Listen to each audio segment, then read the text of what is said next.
A senior administration official says the United States will put in place a 50% tariff, or tariffs, plural, on 3 sets of Canadian imports. And those categories are cars, dairy, and alcohol. NBC's Monica Alba is at the White House. Monica, any read on why the Trump administration is imposing these tariffs? Does it all have to do with the wildfires that Canada is struggling to get under control?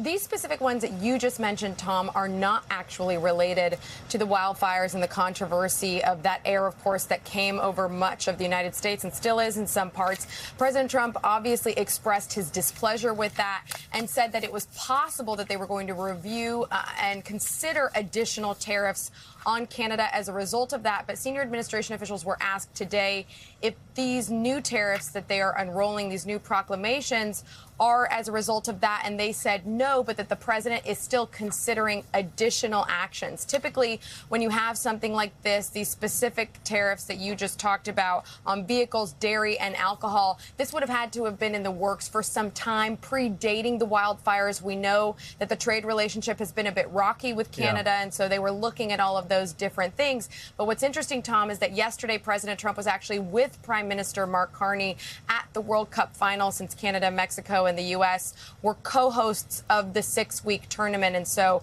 we knew, because reporters asked him last night if the president had talked to Prime Minister Carney about that specifically and whether additional action would be expected. And then they did unroll these today. But again, these are separate from the wildfire impact specifically, Tom. Well, nonetheless, the threats about slapping Canada with tariffs because of the wildfires has really got Canada up in arms. I mean, a Canadian firefighter just died fighting a U.S. forest fire in the last few weeks, right? And there are forest fires burning in the United States that are drifting into British Columbia. So this has really got people on the Canadian side of the border upset.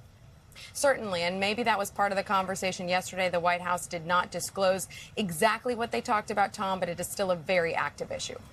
Monica, always busy where you are. Thank you very much.